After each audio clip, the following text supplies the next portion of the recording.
हमें बताया जाता है heel of the holy and corrupt ये एक एस क्लास का डंजन है जो कि इतना भी ज्यादा डिफिकल्ट नहीं है क्योंकि ये बिल्कुल सिंपल सा है। इसमें बस यही काम करना है कि डिजर्विंग कैंडिडेट उसको तलवार को खींचना होगा और फिर वो तलवार उस इंसान के हाथ में आकर पावरफुल हो जाएगी। लेकिन जब कोई अनडिजर्विंग पर्सन उस तलवार को खींचेगा ना तो उसकी वजह से वो डीमन स्वॉर्ड बन जाएगी और वो उस इंसान की बॉडी को अपना होस्ट बना लेगी और उसकी डार्क रूट्स उस इंसान की बॉडी में फैल जाएंगी। और वैसे भी ये डंजन तो रेगुलरली 60 सालों बाद अपेयर होता था जिसकी वजह से रिलीजियस ऑर्डर ने स्वॉर्ड की दोनों साइड्स को एक्सपीरियंस किया था। सबसे ज्यादा पीसफुल अटेम्प्ट ये थी जब चौथी एक्सपेडिशन में डंजन में से तलवार निकाल ली गई और किसी को कुछ नहीं हुआ और वो तलवार निकाली थी बाल्कोस ऑड्रेक ने। और इसी वजह से उन लोगों ने अज्यूम कर लिया था कि इस बार भी उसका डिसेंडेंट इलियन ऑड्रेक वही तलवार निकालेगा। लेकिन तब वो लोग कहते हैं देखो वो आ गया और तब वहाँ पे ब्लोंड बालों वाला एक लड़का था और इसी वजह से तकरीबन हर किसी ने उसको ये बात कही कि वो अपने लेट ग्रैंडफादर की जगह ले सकता है और तलवार निकाल सकता है।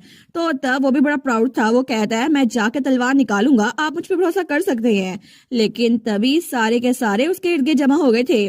वो कहते हैं आप तो इसी मौके के लिए बने थे सर इलियन। दूसरा कहता है बिल्कुल, आप तो ग्रेट सर बाल्कोस के डिसेंडेंट है ना, तो इसी वजह से आप इस तलवार को निकालने के काबिल हैं। लेकिन सब लोग उसकी तारीफें कर रहे थे सिवाय एक के, क्योंकि newly appointed chief of state कार्टेलिया गिलेट उन्होंने उसको चूज नहीं किया। उन्होंने इस बात से साफ साफ मना कर दिया क्योंकि उनके पास आइज ऑफ विजडम थी। उस लड़के के बजाय उन्होंने चुना थेस्लिड आर्जेंटा को जो कि हमारा मेल लीड था। लेकिन इसी एक फैसले की वजह से इलियन का चेहरा जो कि स्माइल कर रहा था ना, उसके दिल में बहुत सारी नफरत पैदा हो गई, जेलसी, नफरत, गुस्सा, हर एक चीज। और तब तो उसे बहुत ज्यादा गुस्सा आ रहा था क्योंकि उसे बहुत बार वेटिकन का टॉप स्वॉर्डमैन कहा जाता था। लेकिन बहुत सारे लोग उसे रिलीजियस ऑर्डर का प्रिंस भी कहते थे और तब वो बर्दाश्त नहीं कर पाया कि कोई और उसके बजाय जाकर तलवार को निकाले। लेकिन जैसे ही वो लोग डंजन में पहुंचे ना तो बाकी लोग दूसरों की हेल्प कर रहे थे, तो तब वो चुपके से तलवार के पास गया और इलियन ऑड्रिक ने वो तलवार बाहर निकाल दी। तो तब वो चिल्ला कहता है मैं हूँ उस तलवार का मास्टर, मैं हूँ हीरो। लेकिन तभी वो तलवार वो डीमन स्वॉर्ड बन चुकी थी और उसकी पूरी बॉडी को अपना होस्ट बना चुकी थी और तब उसके ब्लॉन्ड बाल भी ब्लैक हो चुके थे। वो कहता है कोई भी मुझसे बच के नहीं जा सकता। और तभी वो एक ही वार करता है और वहां पर जितने सारे लोग वहां से भाग रहे थे ना, जो वहां पे विक्टिम थे, सारे के सारे एक ही वार में इस दुनिया से चले गए सिवाय प्रोटैगनिस्ट के जो कि हमारा मेल लीड थेस्लिड था। और तब वो तो बहुत सारे घंटों से उसके साथ लड़ाई किए जा रहा था। उस वक्त उसको चक्कर आ रहे थे। वो सोचता है हर एक चीज धुंधली हो रही है, आखिर मैं कितने घंटों से लियोन से लड़ रहा हूँ। और तब अपने सामने देखते हैं जहाँ पे लियोन उसकी तरफ भरा था। वो सोचता है डंजन का गेट क्लोज हो चुका है क्योंकि बॉस की फाइट शुरू हो गई थी। इसी वजह से यहाँ पर कोई भी मुझे बचाने के लिए नहीं आ सकता, अब मैं क्या करूँ। या फिर वो नाउमीद होते हुए सोचता है मुझे कुछ करने की जरूरत ही क्या है, क्या अभी तक मेरी जिंदगी में काफी कुछ नहीं हो गया।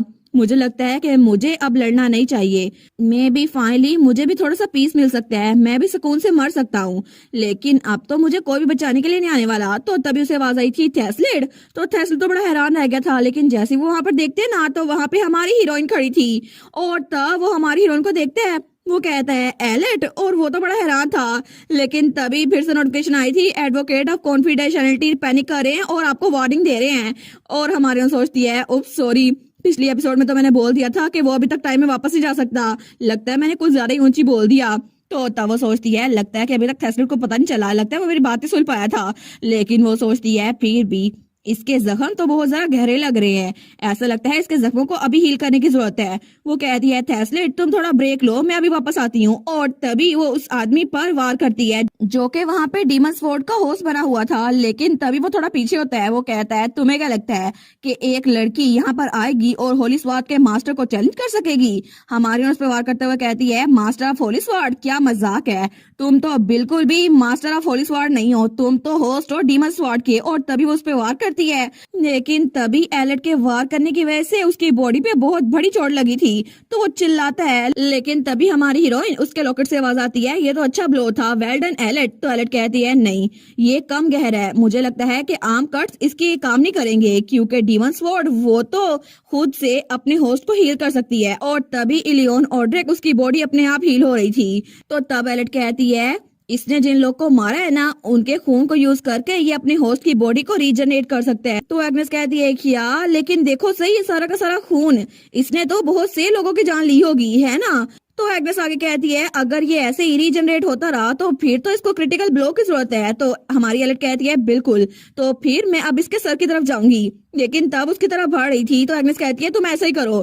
तो वो कहता है क्या आखिर तुम अपने आप क्या बड़बड़ाई जा रही हो, जल्दी आओ मैं तुम्हें जान से मार डालूं। लेकिन तभी वो हमारी उन पे वार करता है तो हमारी उन उसके वार का जवाब देती है और तभी वो थोड़ा पीछे होती है। लेकिन वो सोचती है इसकी स्पीड तो मेरे साथ मैच कर रही है, लेकिन इलियन उसके पास तो पावर भी है और ओरा भी है। मुझे लगता है कि मुझे इसका गार्ड थोड़ा डाउन करना पड़ेगा। तो तब उस पे वार करता है उसके कंधे पे और हमारी एलेट को चोट लग भी गई थी।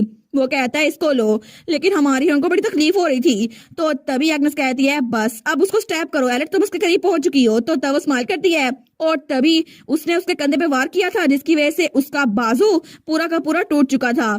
लेकिन तभी इलोन और पीछे होता है। वो कहता है नहीं तुम मुझे मार नहीं सकती, तुम्हें लगता है कि ऐसे तलवार चला के तुम मुझे मार सकोगी, ऐसा कुछ नहीं हो सकता। तो तभी हमारी हीरोइन अपनी विप स्वॉर्ड को यूज करती है जिसकी वजह से इलियन जो कि बहुत ज्यादा दूर था ना, उस पर फिर से वार होता है। वो सोचता है क्या एक विप स्वॉर्ड।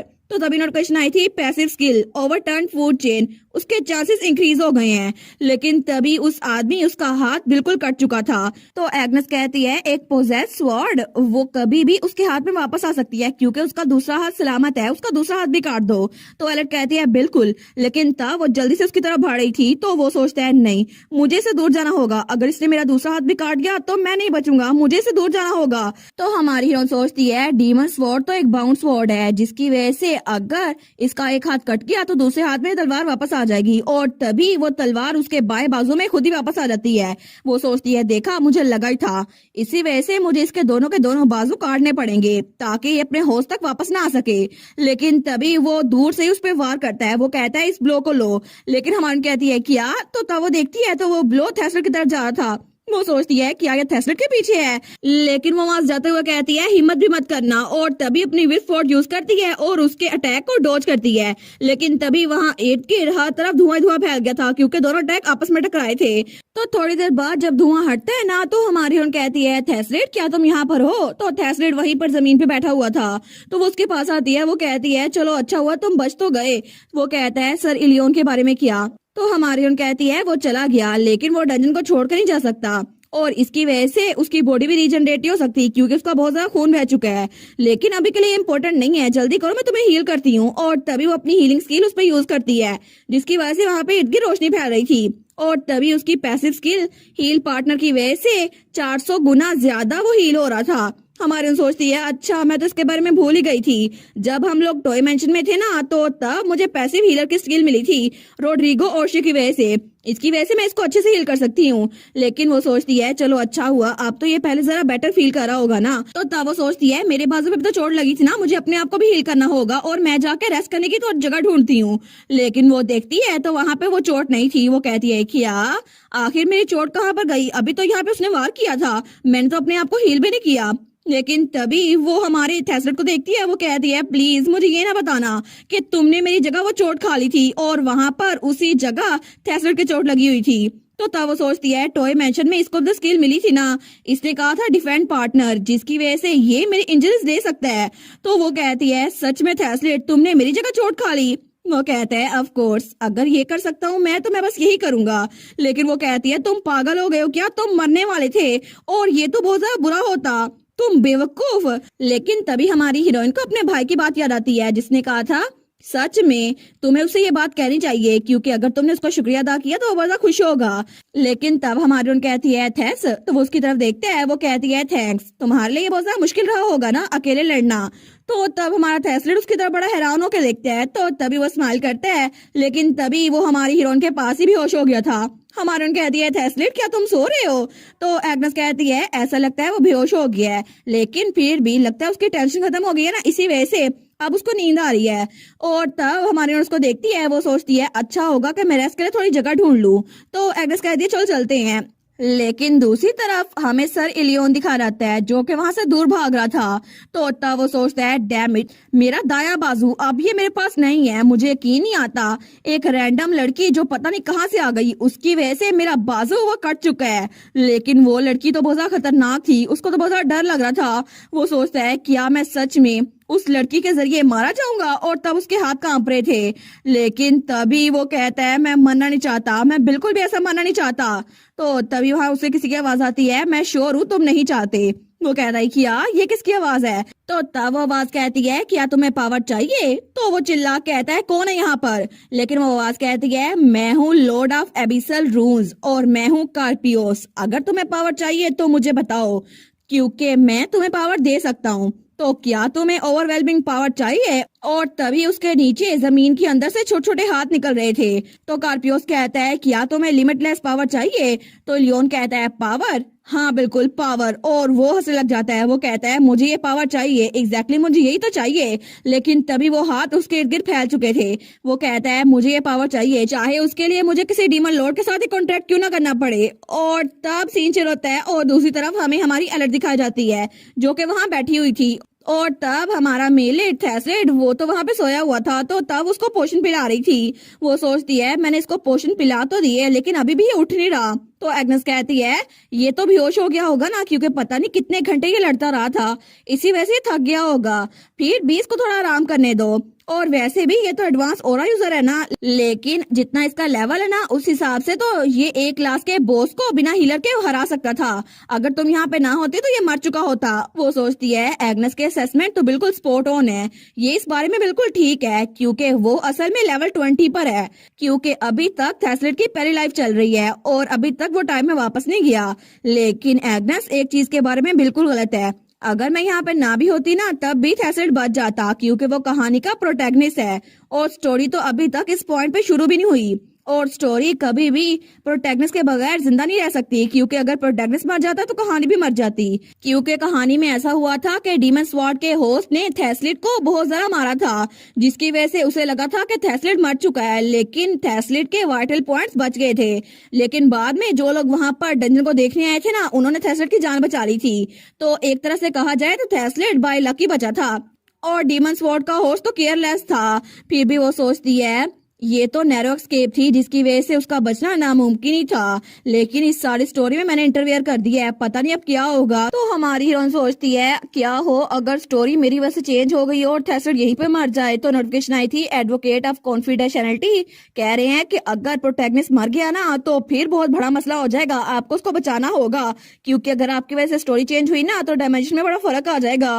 वो कहती है आपको मुझे बार बार बताने की जरूरत नहीं है, मैं उसको बचाने ही वाली थी। वो सोचती है क्योंकि कहानी में अगर प्रोटैगनिस्ट ही मर गया ना जिसने बार बार टाइम में वापस आना था तो इस यूनिवर्स में ग्लिच आ जाएगा और उसकी वजह से बहुत सारे म्यूटेशन आ जाएंगे और उस म्यूटेशन की वजह से लोग इफेक्ट होंगे। लेकिन अगर ऐसे चलता रहा ना तो फिर बहुत बड़ा मसला हो जाएगा। वो सोचती है मुझे इसे रोकना ही होगा, हर हाल में रोकना होगा। तो एग्नेस उसके लॉकेट से कहती है क्या हुआ एलेट, तुम अचानक से इतनी पीली क्यों पड़ गई हो? वो कहती है फिक्र ना करो कुछ भी नहीं है, लेकिन चलो कम से कम थैसलेट तो सेफ है ना अभी के लिए। इसके चेहरे को ऐसे देखना तो मुझे बिल्कुल काम कर रहा है। लेकिन तभी वो थैसलेट के चेहरे को देखती है तो थैसलेट तो उसको बड़ा प्यारा लग रहा था सोते हुए।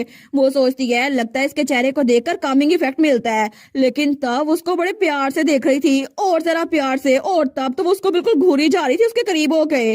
तो पीछे से एग्नेस कहती है लोगों को ऐसे घूरना अच्छी बात नहीं होती। वो कहती है जरा देखो सही एग्नेस, तुम्हें नहीं लगता कि ये कितना जरा हैंडसम है? आखिर को इतना हैंडसम कैसे हो सकता है? देखो सही, ये तो इतना क्यूट है, जब से ये छोटा था ना तब भी बड़ा क्यूट था, लेकिन अभी तो ये बहुत ज्यादा हैंडसम बन गया है, पूरी यूनिवर्स में सबसे ज्यादा हैंडसम लड़का। तो नोटिफिकेशन आई थी स्केल डेट जर्दी सोइल, जब उन्होंने सुना कि पूरी दुनिया का सबसे हैंडसम लड़का तो वो भी यहाँ पर आ गई है। तो तभी नोटिफिकेशन आई थी स्केल डेट जर्दी सोइल, उन्होंने नोटिस किया है प्रोटैगनिस्ट को और उन्होंने प्रोटैगनिस्ट के हैंडसम लुक की वजह से अपना मुंह बंद कर लिया है। और हमारी हीरोइन का भी यही हाल था, वो सोचती है ये सच्ची कितना हैंडसम है ना। तो पीछे से एग्नेस कहती है अच्छा तो ये तुम्हारा फर्स्ट लव है जिसका तुमने जिक्र किया था है ना? हमारी उन कहती है क्या मेरा फर्स्ट लव? तो एग्नेस कहती है क्या ये वही लड़का नहीं था जिससे तुम मिलने की बात कर रही थी जब तुम काउंट का कैसा छोड़ के जाओगी? वो कहती है हाँ ये वही तो है, लेकिन आखिर ये मेरा फर्स्ट लव कैसे बन गया? एनीवेज मुझे इस पे क्रश नहीं है। तो एग्नेस कहती है सच में, अगर उसने तुमसे बाहर जाने का पूछा तो क्या तुम मना कर दोगी? तो नोटिफिकेशन आई थी एडवोकेट ऑफ कॉन्फिडेंशियलिटी, वो तो फिक्रमंद हो रहे हैं कि प्रोटैगनिस्ट सच में आपके प्यार में पड़ जाएगा क्योंकि आपने 2 बार उसकी जान बचाई है। तो नोटिफिकेशन आई थी स्केल्ड एट द सोइल, वो कह रहे हैं कि आपको जनरल चेंज वाउचर खरीद लेना चाहिए ताकि आपकी रोमांस स्टोरी शुरू हो जाए। वो कहती है बस भी कर दो, वैसे भी मैंने कहानी पढ़ रखी है, उसमें तो मेल लीड को वही लड़कियां पसंद आती हैं जो कि बहुत ज्यादा बुरी होती हैं। तो पीछे से एग्नेस कहती है ओ माई देखो सही, तुम्हें तो उसका लड़कियों में टेस्ट भी पता है, आखिर तुम उसको पसंद क्यों नहीं करती? ये बात तो मैं मान नहीं सकती। तो हमारे कहती है एग्नेस बस कर दो मुझे तंग करना। वो कहती है ठीक है, लेकिन तभी हमारी बड़े ज्यादा सैंडविचेस, बर्गर और बड़ी चीजें निकालती है। वो कहती है ये देखो मैंने खाना निकाला है। तो एग्नेस कहती है ये खाना किसके लिए है? तो हमारी अलर्ट कहती है जब ये उठेगा ना इसे खाने की जरूरत पड़ेगी, देखो सही इसमें सिर्फ हड्डियां बची हुई हैं, मुझे लगता है इसे खाना खाने की जरूरत है। तो एग्नेस सोचती है मुझे लगता है कि ये इसको पसंद नहीं करती, ये तो बिल्कुल इसको अपना ग्रैंडसन समझती है कि और खा लो मैं तुम्हें और दूंगी। लेकिन तभी हमारी हीरोइन वहां पे लेटते हुए कहती है मुझे लगता है थोड़ी देर मुझे भी सोचना चाहिए, और वैसे भी डीमन स्वॉर्ड का होस्ट तो बहुत ज्यादा जख्मी है, वो हम पे अटैक नहीं कर सकता अभी। तो एग्नेस कहती है ठीक है, तुमने एक ही दिन में 3 एस क्लास के बॉसेस को हराया है तो जाके आराम कर लो। तो हमारन कहती है बिल्कुल मैं तो थोड़ी सी नींद लेने वाली हूँ। तो एग्नेस कहती है अगर कोई मसला हुआ ना मैं तुम्हें जगा दूंगी तो आराम से सो जाओ। लेकिन थोड़ी देर बाद ही एग्नेस चिल्ला कहती है रिक्रूट एलिड उठ जाओ, जल्दी करो हम बहुत बड़े मसले में हैं। तो हमारी पैनिक उठ के उठती है, वो कहती है क्या हुआ हम पे अटैक हो गया है? तो एग्नेस कहती है नहीं, असल में तुम्हारा फर्स्ट लव वो अभी तक वापस नहीं आया, वो तो कहीं गया था, मुझे लगा शायद उसे वॉशरूम जाना होगा इसलिए मैं उसके पीछे नहीं गई। तो हमारन कहती है अच्छा। वो कहती है लेकिन काफी ज्यादा टाइम हो गया वो अभी तक वापस नहीं आया, क्या पता वो डीमन स्वॉर्ड के मास्टर से खुद लड़ने के लिए गया हो। हमारन सोचती है क्या? वो कहती है नहीं मुझे ऐसा नहीं लगता, लेकिन शायद मुझे आइडिया है कि वो कहाँ पर होगा। और थोड़ी देर बाद वो वहां पे पहुंच गई थी। तो दूसरी तरफ हमारा हीरो वहां पर जो लोग मर चुके थे ना उनके लिए प्रेयर कर रहा था, और तभी वो खड़ा होता है और दूसरे के पास जाने लगता है, लेकिन दूर से एग्नेस और एलेट वहां पर उसको देख रहे थे। तो एग्नेस कहती है गुडनेस, ये तो सच में उन लाशों के लिए प्रे कर रहा है और उनको फ्यूनरल दे रहा है, या तो ये सच में बहुत ज्यादा अच्छा है या फिर इसका स्क्रू ढीला हो गया है। तो एलेट कहती है नहीं असल में वो ऐसा कुछ भी नहीं है। तो तभी उसकी नजर हमारी हीरोइन पे पड़ती है, उसके पास आते हुए कहता है एलेट मुझे माफ करना, मैं चला गया, मुझे माफ करना, मैं वापस आने वाला था, मैं एक्सप्लेन करता हूँ। वो कहती है मुझे पता है ये सारा तुम्हारा फर्ज है ना? वो कहता है हाँ बिल्कुल ऐसा ही है। लेकिन वो कहती है वेल तुम सारा खाना नहीं खा गए थे, ये सैंडविच खा लो, तुम्हें भूख लगी होगी ना? तो वो कहता है सच में जब तुम पिछली बार भी मिली थी तब भी तुम मुझे खाना खिला रही थी और इस बार भी, हर बार तुम मुझे खाना खिलाती रहती हो। वो कहती है बिल्कुल, और मैं अभी भी तुम्हारी साइड पर हूँ और बहुत वक्त बाद मिल रहे हैं थेस्लेट। लेकिन तभी थेस्लेट उसकी तरफ हाथ बढ़ाता कहता है बिल्कुल तुमसे दोबारा मिलकर बहुत अच्छा लगा। लेकिन तभी उनके बात करते करते वहाँ आसमान पर बादल आ रहे थे जो कि रेड कलर के थे, और वहाँ इर्द गिर्द का माहौल बिल्कुल रेड कलर का हो रहा था। तो हमारी उन कहती है आखिर हो क्या रहा है, अचानक से इतना अंधेरा क्यों छा रहा है? तो तब थेस्लेट कहता है एलेट जरा ऊपर देखो। तो जैसे ही हमारी हीरोइन ऊपर देखती है ना वो तो बिल्कुल हैरान रह गई थी। वो कहती है क्या आखिर ये चीज यहाँ पर क्या कर रही है? और आसमान पर जो चांद था ना जो कि डंजन के अंदर था वो बिल्कुल रेड हो चुका था और उसके अंदर से खून निकल रहा था। हमारी सोचती है क्या ब्लीडिंग क्रिम्सन मून, इसका तो सिर्फ एक ही मतलब हो सकता है कि कार्पियोस जो कि एब्सिनल ड्यून्स का मालिक है वो इस डंजन को अपने इलाके में शामिल कर रहा है और थोड़ी देर में वो आने वाला है। इसका मतलब है हमें अभी उससे लड़ने के लिए तैयार होना पड़ेगा, हम दोनों तो मिलकर भी उसको हरा नहीं सकते, अब हम क्या करें? जैसे ही आसमान पर वो रेड मून अपीयर होता है ना जिसके अंदर से खून बह रहा था, तो तभी थेस्लेट वो अपना कोट पहनते हुए कहता है ऐसा लगता है कि डीमन लॉर्ड की टेरिटरी को बढ़ाने का रिचुअल शुरू हो चुका है और जरूर यहाँ पर किसी ने अपने आप की कुर्बानी दी होगी ताकि डीमन लॉर्ड उससे खुश हो जाए और उसको पावर्स दे। तो हमारे उन कहती है क्या एलियोन जो कि होस्ट है डीमन स्वॉर्ड का, उसने जरूर अपने आप को कुर्बान किया होगा, और अगर हमने इसको ना रोका तो पूरा का पूरा डंजन एबिसल रून का पार्ट बन जाएगा। लेकिन इसका मतलब है कार्पियोस यहाँ पर आ जाएगा और हमें उसको रोकना बहुत ज्यादा मुश्किल हो जाएगा। लेकिन तभी हमारा हीरो कहता है फिर तो सिर्फ एक ही चीज बच सकती है, जब तक ये रिचुअल चल रहा है ना तब तक हमें सर इलियोन को मारना पड़ेगा वरना कार्पियोस यहाँ पर आ जाएगा। तो हमारी हीरोइन वो कहती है ठीक है, लेकिन तभी उसे कुछ सेंस होता है। तो एग्नेस कहती है एलेट बच के। तो तभी हमारी हीरोइन वहां पर इर्द गिर्द बैरियर बना देती है और वहां पूरा कैसल बन गया था। लेकिन तभी हमारा हीरो तो हैरान रह गया था, वो कहता है एलेट ये तुम क्या कर रही हो? लेकिन तभी उस कैसल की वजह से वो लोग बच चुके थे क्योंकि वहां पर बहुत सारी डीमन स्वॉर्ड्स उन पे हमला करती हैं। तो हमारा हीरो कहता है क्या डीमन लॉर्ड की पावर, लगता है उसने उसको बहुत ज्यादा स्ट्रॉन्गर बना दिया है हमारे सोचती है ये तो लेवल 8 का ओरा है, मुझे तो लगता है कि उसका ओरा 8 डिवाइन पावर्स के बराबर है। लेकिन तभी इलियोन वहां पर आता है और उसके पीछे 5 तलवारें थी जो कि डीमन स्वॉर्ड की कॉपीज ही थी। वो कहता है मुझे यकीन नहीं होता तुमने इसको ब्लॉक कर दिया। तो थेस्लिट कहता है इलियोन, तो हमारे कहती है 1 मिनट रुको, ये सारी तलवारें ये तो उड़ के आ रही है ना, इसका मतलब है ये फ्लाइंग स्वॉर्ड्स हैं। लेकिन तब वो तो बड़ी खुश हो गई थी, वो कहती है मैं तो हमेशा से ये करना चाहती थी, फ्लाइंग स्वॉर्ड। सच में मुझे लगता है कि डीमन को अपनी सोल बेचना इतना भी बुरा आइडिया नहीं है। तो थेस्लिट कहता है एलेट क्या कर रही हो? तो एग्नेस भी कहती है रिक्रूट एलेट होश में आओ। तो नोटिफिकेशन आई थी वो is that shape the world ने सोचा कि आप करप्शन करने वाली है तो जल्दी से यहाँ भाग आए। लेकिन तभी इलियोन उनकी तरफ बढ़ते हुए कहता है तुमने मेरे अटैक को ब्लॉक कर दिया तो फिर क्या हुआ, तुम मेरे खिलाफ बच नहीं सकती। और तभी वो अपनी पांचों की पांचों तलवारों से दोबारा से उनपे हमला करते हैं। तो हमारी हीरोइन और थेस्लिट थोड़ा सा पीछे गिरती है, लेकिन तभी हमारी हीरोइन संभल जाती है और अपनी तलवार से उस पर वार करती है। लेकिन तब वो तलवारें एक एक करके उसकी तरफ आ रही थी। तो हमारी एलेट उनको डॉज करने की कोशिश करती तो है, लेकिन फिर भी वो ओरा ब्लेड्स वो टूट नहीं रही थी। वो सोचती है लगता है मेरा ओरा उन पे काम नहीं कर रहा। लेकिन तभी वो तलवारें और ज्यादा तेज से उनकी तरफ बढ़ रही थी। तो हमारी वो सोचती है नहीं हम अब बच नहीं सकते। तो तभी वो जमीन पे गिरते हैं। लेकिन तब इलियोन हंसते हुए कहता है तुम बेवकूफ, तुम बच नहीं सकते। लेकिन उसी धुएं के अंदर से हमारी एलेट फिर से निकल आई थी और फिर से उस पर हमला करने लगती है। वो कहता है तुम्हारी इतनी हिम्मत कि तुम मुझे चैलेंज करो, तुम तो बिल्कुल बेवकूफ हो। और तब वो अपनी तलवार से जो कि डीमन स्वॉर्ड उसके हाथ में थी ना, उससे हमारी एलेट पे हमला करता है। तो हमारी हीरोइन उससे थोड़ा सा डिफेंड होकर थोड़ा पीछे होती है। लेकिन तभी वो तलवार तो बहुत ही ज्यादा उस पर असर कर रही थी और तब वहां पे फिर से धुआं फैल गया था। लेकिन तभी वहां किसी के मुंह से खून निकलता है। तो हमारी हीरोइन जब साइड पे देखती है ना, तो तब वहां पर हमारा हीरो उसके मुंह से खून निकल रहा था। वो कहता है तुम ठीक तो हो ना एलेट? हमारे उन कहती है थेस्लिट मुझे ये ना बताना तुमने फिर से डिफेंड पार्टनर यूज की है, मेरी बजाय तुम्हें चोट लग रही है। तो उसके लॉकेट से एग्नेस कहती है एलेट सामने देखो। और तभी वो तलवारें फिर से उसकी तरफ बढ़ रही थी। लेकिन हमारी हीरोइन फिर से उन पे हमला करने लगती है। वो सोचती है ऐसा लगता है कि इलियोन पहले ज्यादा स्ट्रोंगर बन गया है। मैं ये एडमिट तो नहीं करना चाहती, लेकिन मेरे ओरा की वजह से मैं उसको हरा नहीं सकती। तो तब हमारा हीरो उसकी तरफ बढ़ रहा था उसकी हेल्प करने के लिए। वो कहता है एलेट रुक जाओ, मैं तुम्हारी हेल्प के लिए आता हूँ। लेकिन हमारी कहती है थेस्लिट वहीं पर रुको। तो तब उसकी तरफ देखते हैं और वो उसकी बात समझ गया था। लेकिन तभी हमारी हीरोइन की जगह थेस्लिट जल्दी से इलियोन के पास जाता है और उस पे क्लोज रेंज वार करता है। तो इलियोन कहता है तुम यहाँ सबसे ज्यादा वीकेस्ट हो, तुम्हें लगता है तुम मुझसे लड़ सकते हो? तो हमारा हीरो कहता है बिल्कुल नहीं, मुझे पता है मैं तुमसे नहीं लड़ सकता, लेकिन हम लोग स्ट्रेटजी चेंज कर रहे हैं। और तभी दूर से हमारी हीरोइन अपना ओरा यूज करती है और तब अपनी डिवाइन पावर को एक्टिवेट करती है। लेकिन तभी वहां पे डिवाइन रेट्रिब्यूशन आई थी और बिजली आसमान से गिरने लगती है। तो तब वो डिवाइन रेट्रिब्यूशन की वजह से बिजली इलियोन पे भी गिर रही थी। वो कहता है तुम्हें लगता है अपने इस पैथेटिक मूव से तुम मुझे रोक पाओगी? लेकिन तभी जब वो सामने देखते हैं तो उस डिवाइन रेट्रिब्यूशन की वजह से उसकी तलवारें जो कि 5 थी ना, वो सारी की सारी खत्म हो रही थी। हमारे सोचती है बिल्कुल डिवाइन रेट्रिब्यूशन कभी भी डीमन स्वॉर्ड के होस्ट को मारने के लिए बनाई गई थी, ये तो किसी और चीज के लिए थी। और उसकी सारी की सारी तलवारें वो टूट रही थी। तो हमारे सोचती है मैंने ये सब कुछ इसलिए किया ताकि मैं थेस को प्रोटेक्ट कर सकूं इन 5 तलवारों से।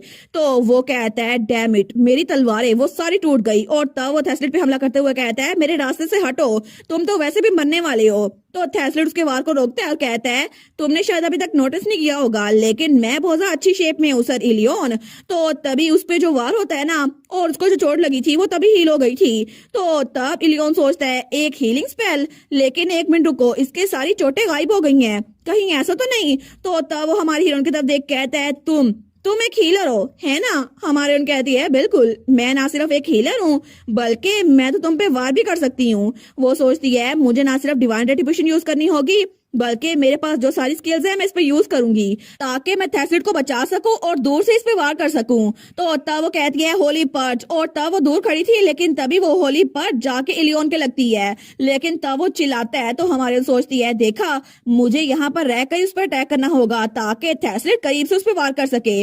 और तब वो बार बार उस पर होली पर्च यूज कर रही थी, लेकिन उसकी वजह से उसको बहुत ज्यादा गुस्सा आ रहा था। इलियोन कहता है तुम जैसी लड़की, मुझे पहले तुम्हें मारना पड़ेगा। और तब वो थेस्लिट को पीछे हटाते हुए कहता है दफा हो जाए यहाँ से, मुझे पहले उसे मारना है। लेकिन थेस्लिट उसे वहां से हिलने नहीं देता। वो कहता है बिल्कुल नहीं, तुम यहाँ से उसके पास बिल्कुल नहीं जा सकते। तो इलियन को तो बड़ा गुस्सा आ रहा था। वो कहता है मेरे रास्ते से निकल जाओ, मैं तुम जैसे लड़ना नहीं चाहता। लेकिन तभी वो हमारे हीरो के मुंह पे वार करता है। तो हमारा हीरो वो बिल्कुल उसको डॉज करता है और थोड़ा पीछे होता है। वो कहता है मैं तुम्हें इस जगह से बिल्कुल हिलने नहीं दूंगा। लेकिन तब वो सोचता है ये तो मुझसे वीकर होना चाहिए था, फिर भी अभी तक मैं इसको मार क्यों नहीं पाया। जब भी मैं इसको कोई वार देता हूँ तो उसकी वजह से ये जल्दी हील हो जाता है। लेकिन मोस्ट इम्पोर्टेंटली मैं तो इसकी स्पिरिट ब्रेक ही नहीं कर पा रहा। ये तो बिल्कुल कॉन्फिडेंट होकर लड़ रहा है। हालांकि थोड़ी देर पहले जब ये मुझसे लड़ रहा था तब तो ये बिल्कुल नाउम्मीद हो गया था। तो तब हमारी ये लड़की तब देखते हैं, वो सोचता है ये लड़की, ये सब कुछ इस लड़की की वजह से हुआ है, मैं सबसे पहले इसी को मारूंगा। तो वो चिल्ला कहता है मैं तुम्हारे टुकड़े टुकड़े कर दूंगा। तो हमारे सोचती है लगता है इसको बहुत ज्यादा गुस्सा आ रहा है, लगता है ये काम करेगा, तो अब बस मुझे आखिरी ब्लो देना पड़ेगा। तो तब अपना हाथ ऊपर करती है और तब वो कहती है होली पर्च। और तभी वहां पर ultimate skill pure light of absolution वो एक्टिवेट हो गई थी। और तभी वहां इर्द गिर्द बहुत ज्यादा रोशनी फैल रही थी, लेकिन वो रोशनी सीधा जाके इलियन पे टकराती है। और तब वहां सिर्फ उसके चिल्लाने की आवाज आ रही थी। तो थेस्लेट वहां बिल्कुल आराम से खड़ा था, वो उसको देख के हैरान रह गया था। लेकिन तब उसकी बॉडी के टुकड़े टुकड़े हो रहे थे और उस रोशनी की वजह से इलियन का दूसरा बाजू वो भी टूट चुका था और वो तलवार उसके हाथ से नीचे गिर गई थी। और तभी इलियन वो भी जमीन पे गिरता है और उसके दोनों हाथ गायब हो चुके थे। लेकिन तभी उसके ब्लोंड बाल वापस आ रहे थे। तो हमारी हीरोइन उसके पास आके कहती है बस ये खत्म हो गया, अब तुम्हारे पास कोई बाजू नहीं बचा, तो डीमन स्वॉर्ड तुम्हारे पास वापस नहीं आ सकती। तो तब वो चिल्ला कहता है वो होली स्वॉर्ड मेरी है, मुझे फर्क नहीं पड़ता कि तुम लोग मुझे क्या समझते हो, लेकिन मैं कभी भी तुम लोग को वो होली स्वॉर्ड नहीं लेने दूंगा, और ना ही इस ऑर्फन को। इसकी हिम्मत कैसे हुई हमारे इलाके में आकर मुझसे जरा बढ़तरी दिखाने की, मैं इसको जान से मार डालूंगा। लेकिन तभी हमारा हीरो उसके पीछे खड़ा होता है और कहता है सर इलियन, क्या यही तुम्हारे आखिरी अल्फाज थे। और तब वो उस पे आखिरी वार करता है और इलियन मर चुका था। तो तभी नोटिफिकेशन आई थी कांग्रेचुलेशन, आपने dungeon master host of the demon sword को मार दिया है। और अब hill of the holy sword and corrupt वो बिलोंग करती है अपने कॉन्कोर की तरफ, थेस्लेट आर्जेंटा। तो हमारे सोचती है क्या, तो नोटिफिकेशन आई थी was that shape the world कह रहे हैं आखिरी बार उसने किया ना तो सारा क्रेडिट उसको मिल गया है। वो सोचती है लगता तो ऐसा ही है। लेकिन तब वो थेस्लेट के पास जाती है, वो कहती है थेस मेरी कूप ऑफ द ग्रेस तुमने आखिरी बार किया है ना तो ये अब तुम्हारा हो गया। लेकिन तभी वहां पे जो रेड मून था उसके अंदर से आवाज आती है ओ तो फाइनली तुम एक बुच्चर बन ही चुके हो, सिल्वर लाइफ स्टॉक। लेकिन तब वहां पर बहुत ज्यादा हवा चलती है तो हमारी हीरोइन अपनी आंखें बंद कर लेती है। लेकिन तब हमारा हीरो सोचता है एक सैंडस्टॉर्म, ये आवाज तो जरूर कार्पियोस डीमन लॉर्ड की होगी ना। और तभी उस चांद के अंदर से आवाज आ रही थी बिल्कुल ये मैं ही हूँ कार्पियोस। तो हमारी कहती है ये तो एबिसल डून का डीमन लॉर्ड है। तो थेस्लेट कहता है वो अब यहाँ पे आ नहीं सकता क्योंकि हमने सर इलियन को पहले ही मार दिया है, तो अब वो यहाँ पर नहीं आ सकता। लेकिन तब उसकी आवाज आ रही थी ठीक है मैं यहाँ नहीं आ सकता, लेकिन फ्यूचर में मैं तुम लोग को जरूर जान से मार डालूंगा। और वैसे भी तुमने तो वैली ऑफ हेरिटिक्स में भी इतने सारे लोग की जान ली थी और तुम भी बिल्कुल मेरे जैसे हो। लेकिन थेस्लेट कहता है शट अप। तो हमारी हीरोइन सोचती है वैली ऑफ हेरिटिक्स ये वो जगह है जहाँ थेस्लेट को बहुत सारे लोग की जान लेनी पड़ी थी क्योंकि वो बिल्कुल डीमन लॉर्ड के गुलाम बन रहे थे। और ये तो बिल्कुल ऐसा था जैसे ज़ोंबी वायरस को रोकने के लिए ज़ोंबीज को मारना हो। लेकिन वो सोचती है मुझे पता है कि थेस्लेट ने बहुत ज्यादा सफर किया होगा उस नाइटमेयर की वजह से और अभी भी वो कार्पियोस से नफरत करता है। तो तब वो हमारे हीरो के सामने आते हुए कहती है डीमन लॉर्ड कार्पियोस आखिर तुम यहाँ इन्वॉल्व क्यों हो रहे हो। वो कहता है अच्छा तुम तो वही हो, तुम्हें मैंने पहचान लिया, तुम्हें सब लोग एक्सिक्यूशनर ऑफ इवल कहते हैं, लेकिन फिर भी अब मैं तुमसे पहली बार मिल रहा हूँ तो मैं तुम्हारे सवाल का जवाब दे दूंगा। मैं चाहता हूँ कि डीमन स्वॉर्ड उसको मिले जिसको मैं चूज करूँ, तो तुम इसको ले सकती हो क्योंकि अगर मैं अभी भी नाकाम हो गया ना तो न्यू मून की रात बहुत सारा कुछ होने वाला है और उस दिन न्यू बॉर्न केओस इस दुनिया में आएगा और पूरी दुनिया की तबाही लाएगा क्योंकि मैं उसी दिन का इंतजार कर रहा हूँ। लेकिन तभी वहाँ फिर से स्टॉर्म आता है और वो मून वहाँ से गायब हो गया था। तो हमारा हीरो कहता है न्यू बॉर्न केओस। तो हमारी हीरोइन उसके कंधे पे रखती है और कहती है फिक्र मत करो थेस, बस अभी के लिए स्वॉर्ड पे फोकस करो और इसको अभी के लिए पकड़ लो। तो वो हाँ में सर हिलाता है, लेकिन तभी वो तलवार की तरफ देखता है और उसकी तरफ बढ़ता है। लेकिन जैसे ही हमारा थेस्लेट उस तलवार को उठाता है ना तो तभी वो तलवार वो ब्लैक से फिर से व्हाइट हो गई थी और उसके हाथ में आके चमक रही थी। लेकिन तब हमारा हीरो भी बड़ा हैंडसम लग रहा था। तो हमारी सोचती है demonic energy of this sword, ये तो प्योरीफाइड हो गई है अपने राइट विल्डर के हाथ में आकर, क्योंकि ब्लेड ऑफ द स्वॉर्ड वो तो प्योर व्हाइट लग रही है और इसके हैंडल पे ब्लू कलर का जेम भी लगा है। इसका मतलब है ये सच में ये तलवार असल में थेस्लेट के लिए बनी थी। इस तलवार का नाम है डिवाइन स्वॉर्ड लिब्रा। तो हमारी तो स्माइल कर रही थी, तो वो सोचती है बिल्कुल जैसा नावल में लिखा था ना, अभी भी बिल्कुल वैसा ही हुआ है। तो वो थेस्लेट को कहती है कांग्रेचुलेशन थेस।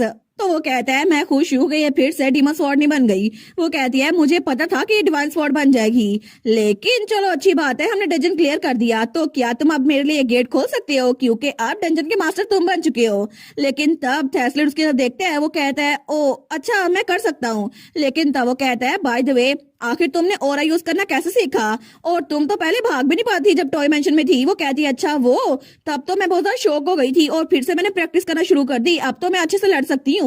लेकिन ऐसा लगता है तुम्हें किसी ने ट्रेनिंग दी है। वो कहती है बिल्कुल, ये मेरे गले में नेकलेस देख रहे हो ना, इसके अंदर एक स्पिरिट है, वो एग्नेस की है, वो वहां पर है, उसको हेलो बोलो। लेकिन एग्नेस दूसरी तरफ थी और हमारा हीरो दूसरी तरफ झुकते हुए कहता है आपसे मिलकर बहुत ज्यादा खुशी हुई, हीरोइन ऑफ द कॉन्टिनेंट। हमारी कहती है वो दूसरी साइड पे है थेस, तो दूसरी साइड पे मुंह करके कहता है आपसे मिलकर बड़ी खुशी हुई, मैं हूँ थेस्लेट अर्जेंटा।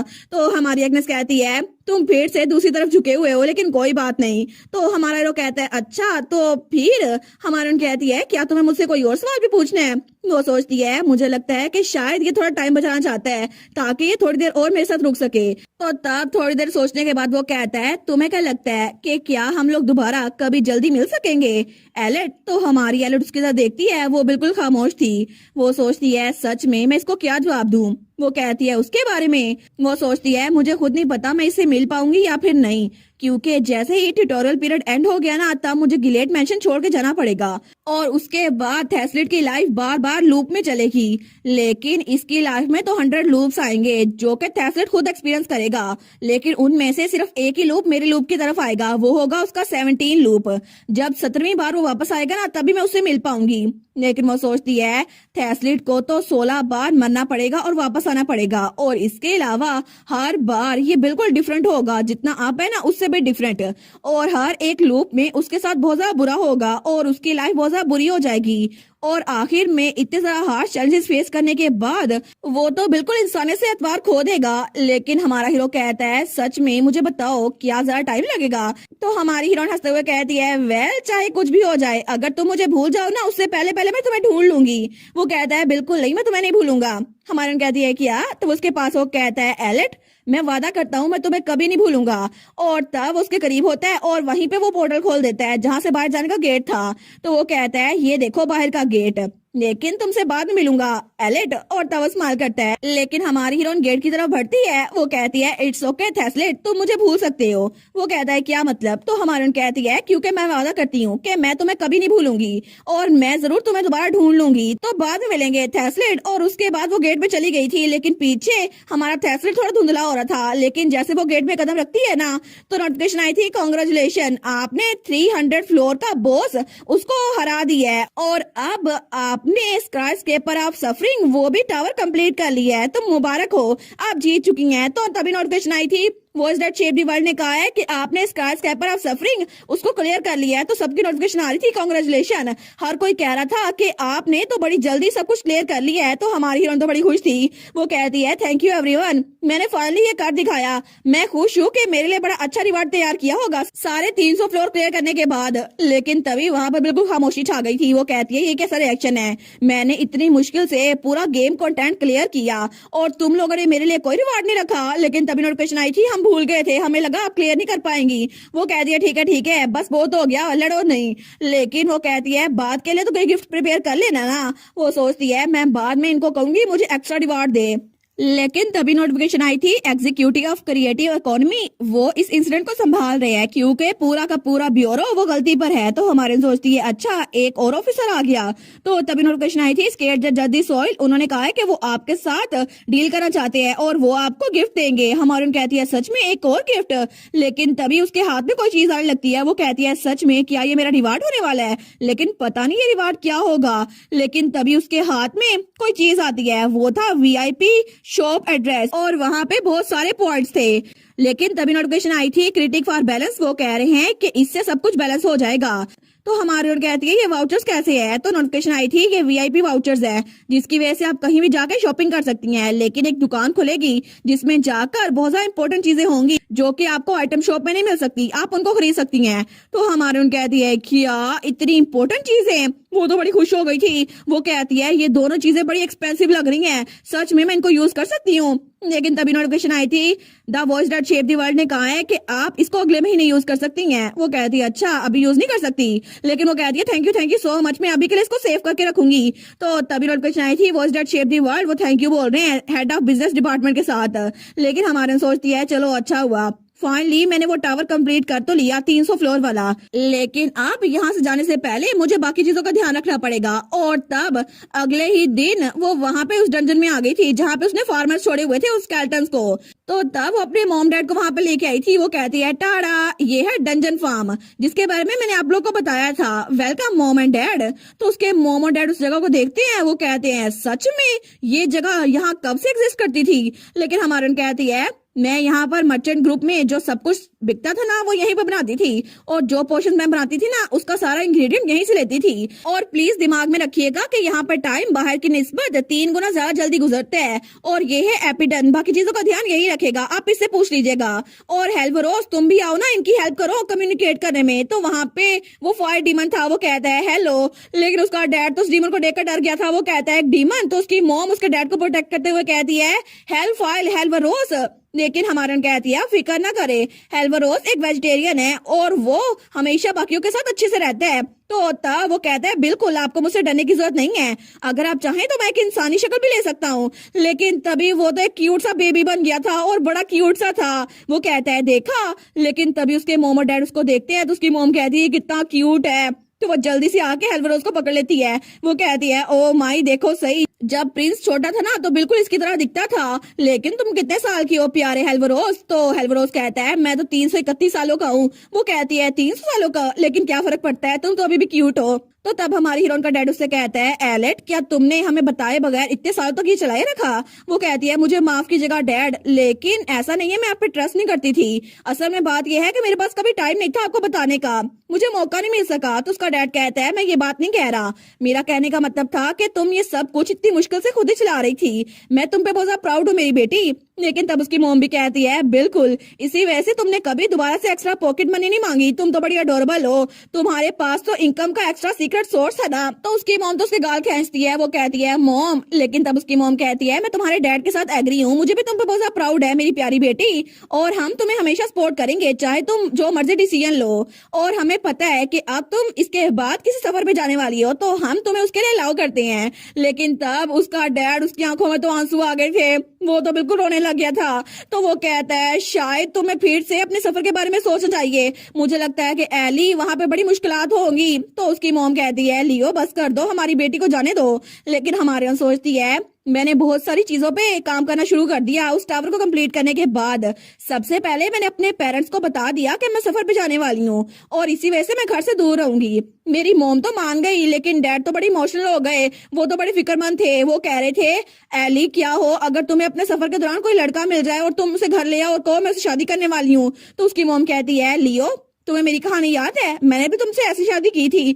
तो उसका डैड कहता है कितना वंडरफुल होगा ना, हाँ हाँ तुम जा सकती हो। लेकिन इस तरह उसके डैड ने भी बात मान ली थी। तो उसका डैड कहता है लेकिन याद रखना अगर तुम्हें मेरे जैसा कोई मिले ना तो उससे शादी कर लेना, और कोई डार्क हेयर टायरेंट से ना मिला जिसकी रेड आईज हो, ठीक है। वो कहती है फिक्र ना करे डैड, लेकिन वो सोचती है मुझे लगा ही था चीजें मेरे लिए हैंडल करना मुश्किल हो जाएंगी, इसी वजह से मैंने अपने डैड को यहाँ फार्म के बारे में बता दिया और मेरे पेरेंट्स इसका ख्याल रख लेंगे।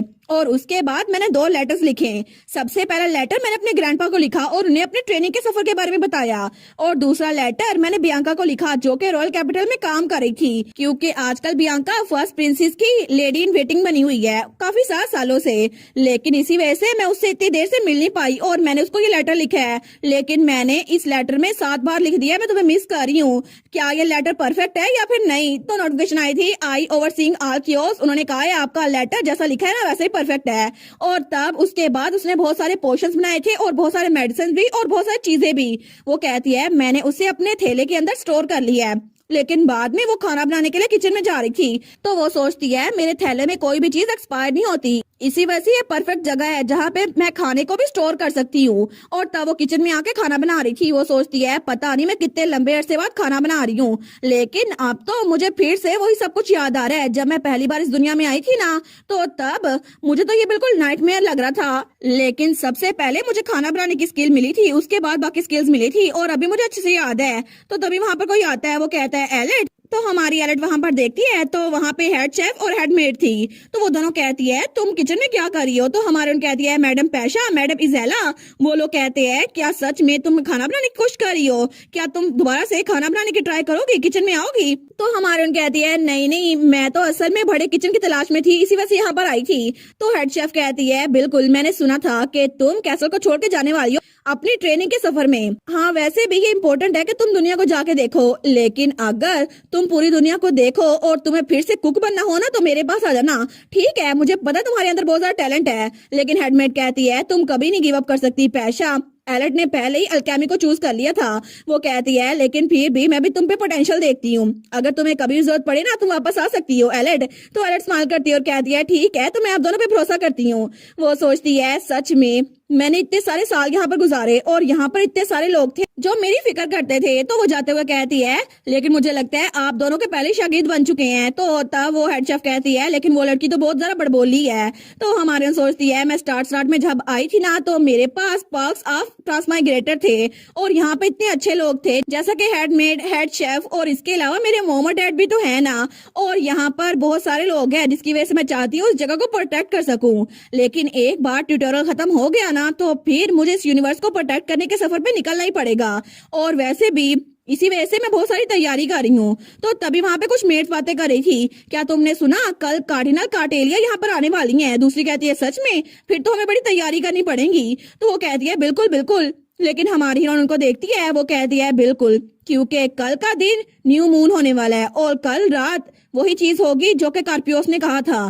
कल बहुत बड़ा दिन आने वाला है क्योंकि न्यू बॉर्न कियोस कल ही से स्टार्ट होगा। इसी वजह से मुझे भी कल के दिन का बहुत ज्यादा इंतजार है क्योंकि सारी कहानी कल ही अनफोल्ड होगी। हमें अगली सुबह का सीन दिखा जाता है और तब वहां पे एग्नेस खिड़की से बाहर देखती है, लेकिन तब भी वो कहती है रिक्रूट एलेट उठ जाओ, ट्रेनिंग का टाइम हो गया है, जल्दी करो, उठो और शाइन करो। लेकिन एलेट तो अभी तक सोई हुई थी। वो कहती है नहीं, मुझे थोड़ा सा और सोने दो।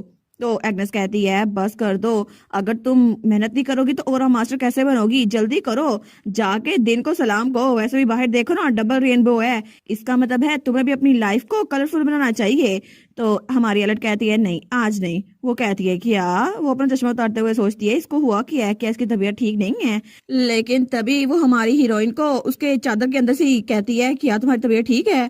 लेकिन हमारी हीरोइन सोचती है अच्छा, तो बिल्कुल ऐसा ही फील होता है जब कोई हॉन्टेड होता है। तो एग्नेस कहती है क्या हुआ है, तुमने पहले कभी भी ट्रेनिंग का एक भी दिन मिस नहीं किया? हमारी हीरोइन कहती है फिर भी आज का दिन मेरा दिल करा कुछ भी ना करूं। वो कहती है ये तो और भी ज्यादा बुरा लग रहा है, क्या तुम्हें कुछ हुआ है? लेकिन हमारी हीरोइन उठते हुए कहती है तुम्हें खुद ही पता चल जाएगा। बाय द वे आज हमारा एक इम्पोर्टेंट गेस्ट आने वाला है। लेकिन तभी बाहर मेड और सर्वेंट बात कर रहे थे। तो वो सर्वेंट कहता है हेड मेड, मैडम गिलेड यहाँ पर आने वाली है। तो वो कहती है सच में इतनी जल्दी? लेकिन हर लेडीशिप वो तो अभी भी सोई हुई है। तो एग्नेस कहती है ओ माई कार्टेले यहाँ पर आ रही है, फिर तो हमें भी जाके उससे मिलना चाहिए एलेट।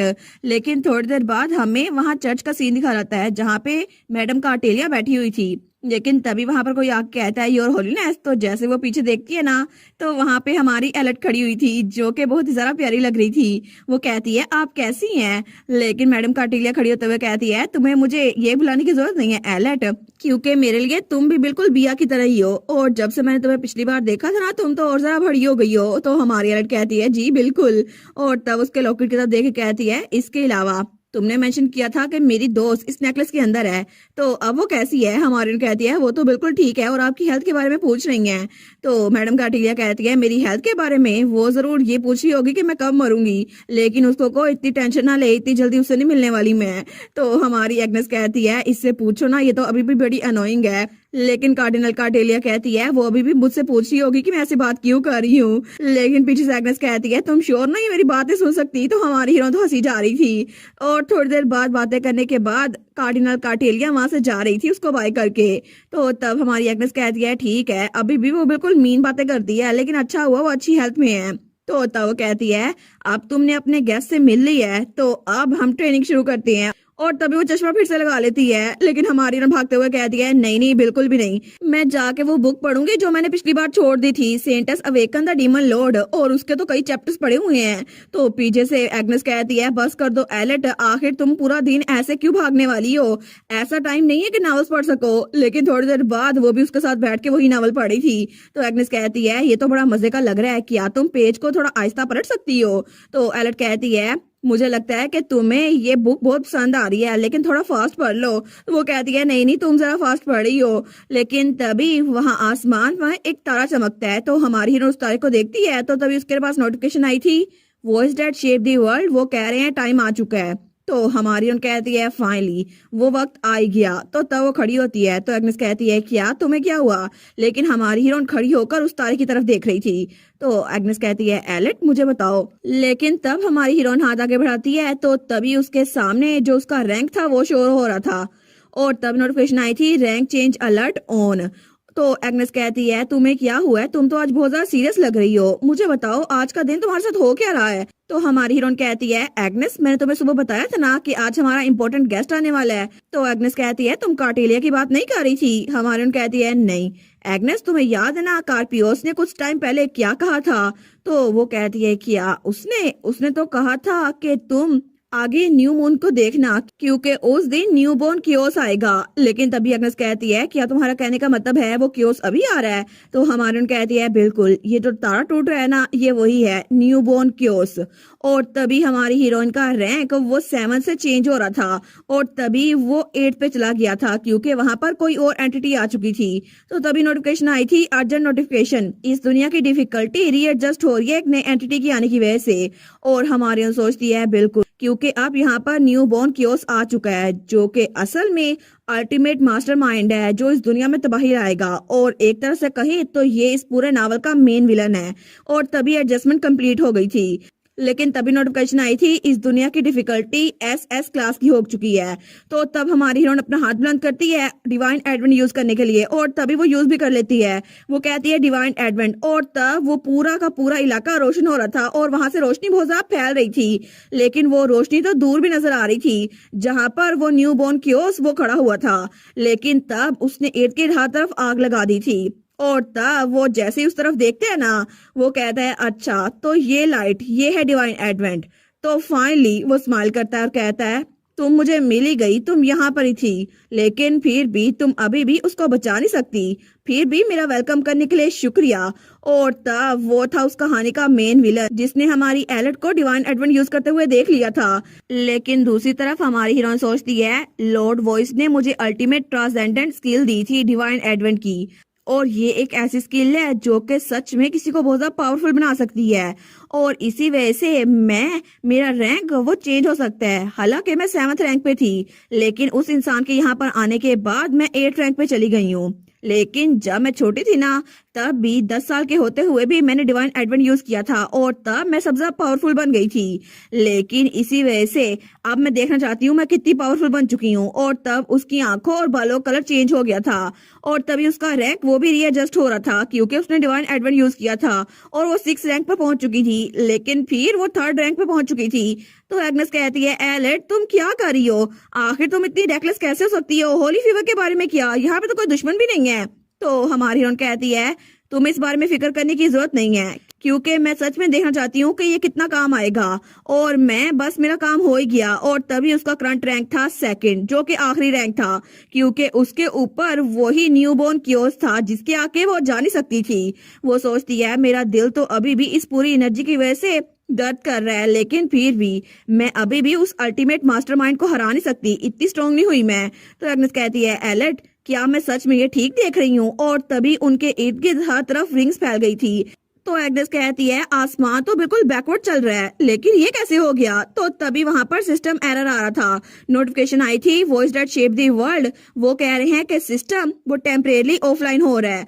तो हमारी हीरोइन उस नोटिफिकेशन को देखती है तो आगे आया था प्लीज वेट करे जब तक सिस्टम रिस्टोर ना हो जाए।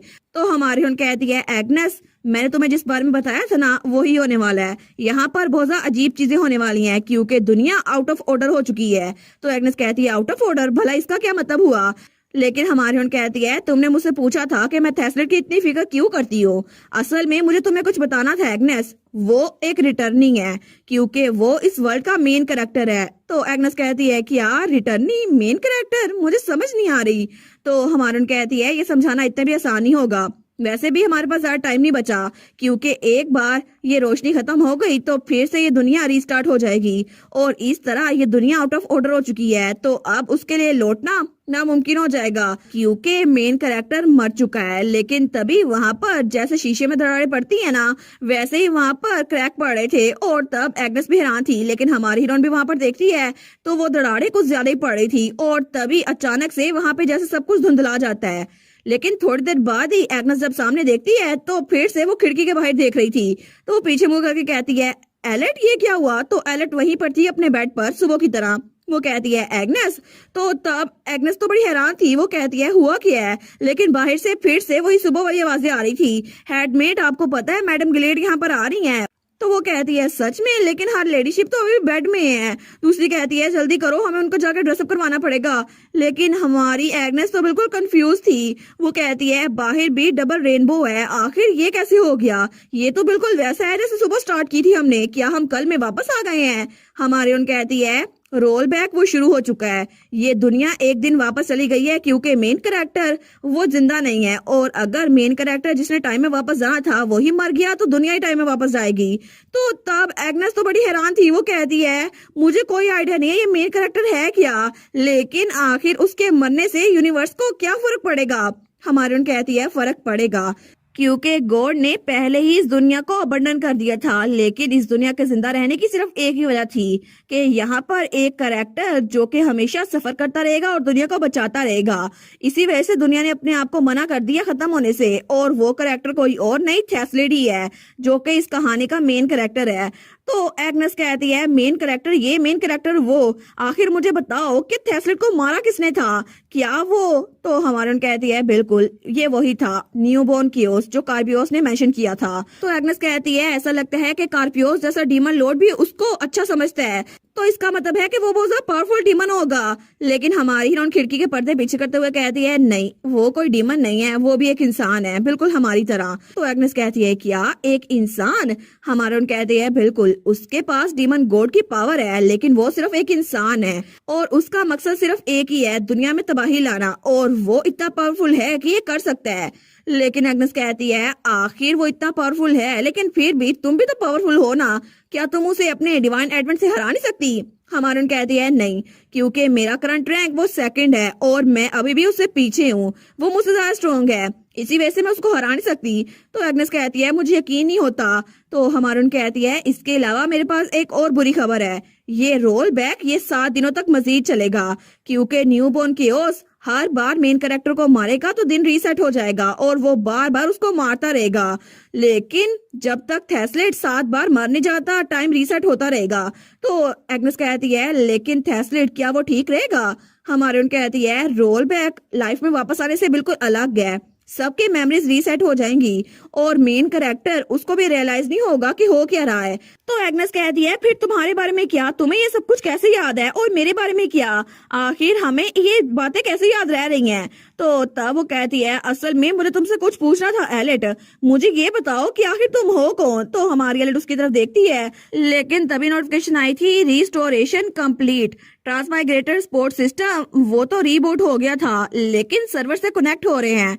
हमारे सोचती है क्या ये सर्वर टाइम आउट था। लेकिन तब एग्नेस फिर से कहती है मुझे बताओ आखिर तुम हो कौन एलेट। लेकिन तभी वहां पर नोटिफिकेशन आई थी voice that shape the world, वो जल्दी से भाग के आए हैं, पूछ रहे हैं आप कैसी हैं। और एडवोकेट ऑफ कॉन्फिडेंशियलिटी वो जल्दी से भाग के आए हैं कि आप क्या कर रही हैं। तो हमारे कहती है एग्नेस मैं हूँ एलेट रोडलिन, तुम्हारी रिक्रूट डिसाइबल और दोस्त। तो तब एग्नेस वो सोचती है ठीक है ये मुझे नहीं बता सकती। वो कहती है मैं समझ गई लेकिन अब मुझे और पूछने की जरूरत नहीं है, अभी के लिए ये काफी है कि तुम मेरी दोस्त रिक्रूट और डिसाइबल हो। तो हमारन कहती है थैंक यू एग्नेस। लेकिन एग्नेस कहती है ठीक है तो अब हम दूसरे दिन के लिए क्या करें क्योंकि ये दिन तो बार बार रिपीट होने वाला है। तो हमारन कहती है हम लोग उस सीरीज को कंप्लीट क्यों नहीं कर लेते, सेंटस अवेकन दी डीमन लॉर्ड। तो वो कहती है बिल्कुल वंडरफुल आइडिया है। लेकिन तभी दूसरी तरफ हमें वेटिकन सिटी दिखाई जाती है जहाँ पर थेस्लेट था लेकिन तब वो सोया हुआ था और तभी अचानक से उसकी आंख खुलती है तो वो डर के उठता है। वो कहता है क्या ये क्या था? उसको तो कुछ समझ नहीं आ रही थी, लेकिन उसका हाथ कांप रहा था। वो सोचता है मैं कांप क्यों रहा हूँ, मुझे इतना डरा हुआ महसूस क्यों हो रहा है। और तभी उसे कुछ ख्याल आता है जब उसके सामने कोई कहता है, तो आखिर तुम मुझसे भीख नहीं मांगोगे है ना, कि मैं तुम्हें बख्श दूं। तो थेस्लिट तो बहुत ज्यादा हैरान था। वो सोचता है ये क्या था, क्या ये कोई डरावना ख्वाब था? लेकिन वो आदमी था कौन जिसके काले बाल और रेड आईज थी? आखिर वो इंसान था कौन? लेकिन तब अगली बार फिर से उसके साथ यही होता है और अगले लूप में भी वो ऐसे ही उठता है। तो वो तब भी डरा हुआ था। वो सोचता है कुछ तो ठीक नहीं है, मुझे लगता है कि ये बार बार मेरे साथ हो रहा है। और तब फिर से उसे उस इंसान की याद आती है जो कहता है मुझे पता था तुम बेवकूफ हो। और तब तीसरी बार चौथी बार हर बार उसके साथ यही होता है। लेकिन तब तो वो बहुत ज्यादा डर गया था। वो सोचता है क्या मैं हेलुसिनेट कर रहा हूँ? वो बार बार मुझे मार रहा है, लेकिन पता नहीं वो है कौन। लेकिन मुझे समझ नहीं आ रहा, ये तो बिल्कुल डेजावू की तरह लग रहा है। लेकिन छवीं बार भी उसको यही महसूस हुआ था, मैं तुम्हें मार दूंगा लेकिन तुम्हें अपनी मौत कभी कभार याद आ जाया करेगी। तो थेस्लिट सातवीं बार तो बहुत ज्यादा डरा हुआ था। वो अपने हाथों को देखता है। वो सोचता है मैं सच में पता नहीं कर सकता ये है क्या। लेकिन तब अपना सर पकड़ते हुए सोचता है मुझे सच में समझ नहीं आ रही, ये तो बिल्कुल डेजावू की तरह है। हालांकि मैं किससे हेल्प भी नहीं मांग सकता, लेकिन नहीं, मेरी सैल्वेशन एलेट वो यहाँ पर नहीं है। और तभी उसके पास फूल पड़े हुए थे जो कि पिंक कलर के थे। तो वो सोचता है अगर एलेट यहाँ पर होती तो शायद वो मेरी हेल्प कर पाती, लेकिन इस वक्त एलेट भी यहाँ पर नहीं है। और तब हमें सातवें दिन हमारी एलेट दिखा जाती है जो कि वहां पर बेड पे लेट जाती है क्योंकि वो ट्रेनिंग कर करके थक गई थी। वो कहती है अब तो मैं पूरी तौर पे थक गई हूँ। तो एग्नेस कहती है तुम अपने आप को कुछ ज्यादा ही पुश कर रही हो, मुझे लगता है तुम्हें ब्रेक ले लेनी चाहिए। वो कहती है पता है मुझे, लेकिन फिर भी 7 दिनों से मैं मुसलसल ब्रेक पे ही तो थी और इसके अलावा मैं अभी तक ओरा मास्टर नहीं बनी। तो एग्नेस कहती है ठीक है, अब इतनी जल्दबाज भी मत बनो, जल्दबाजी में अक्सर बड़ी मुश्किलात आती हैं। तो एलेट कहती है फिर भी, लेकिन तब वो उधर देखती है तो उसे याद आता है कि उसके पास तो वीआईपी टिकट्स भी थी। तो तभी वो अपने बैग के पास आती है और उन टिकट्स को ढूंढती है। लेकिन तभी उसको वो वाचर मिल भी गए थे। वो सोचती है उन्होंने कहा था कि ये कूपन्स मुझे बिग अपडेट के बाद यूज करने को मिलेंगे, लेकिन क्या पता कि कल वो बिग अपडेट हो जाए क्योंकि आज 7वीं बार आखिरी बारी थी। लेकिन वो सोचती है फिर तो मैं अच्छी से ओरा मास्टर भी बन सकती हूँ ना, क्या पता उन वीआईपी शॉप पे कोई एक्स्ट्रा चीज हो। लेकिन तब एग्नेस कहती है एलेट अब तुम्हें सोचना चाहिए, तुम्हें कल के लिए थोड़ा आराम करना चाहिए। वो कहती है ठीक है एग्नेस। तो वो सोचती है आई गेस मुझे जल्दी पता चल जाएगा वीआईपी शॉप में क्या है। आई होप कि वो कोई बहुत ज्यादा अच्छी चीज बेचे। और तब रात को वो सो गई थी, लेकिन तभी हमें अगली सुबह का सीन दिखा जाता है। तो तब जैसे वो सोई हुई थी ना, उसके सामने कोई नोटिफिकेशन जगमगा रही थी। तो वो कहती है इतना ब्राइट क्यों है ये? लेकिन तभी नोटिफिकेशन आई थी transmigrator support system second big update नए कंटेंट की अब अवेलेबल है। तो वो उठ के बैठ जाती है। वो कहती है सच्ची अपडेट यहाँ पर आ गई? लेकिन तभी वो उसको चेक करने लगती है। वो सोचती है पता नहीं इस बार क्या नया होगा, बड़ा मजा आएगा। लेकिन तभी उसके सामने न्यू आइटम था, violence filter 99,000 cash per month.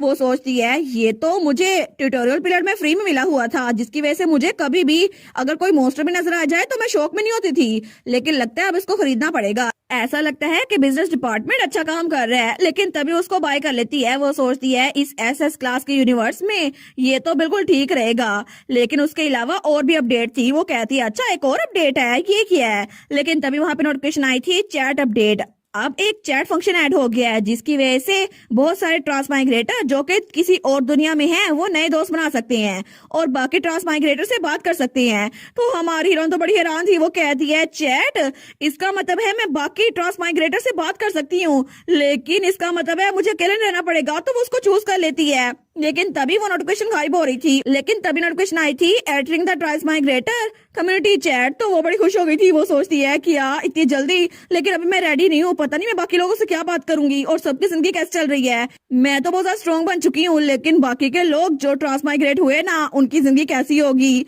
और तभी वो चैट में एंटर हो चुकी थी।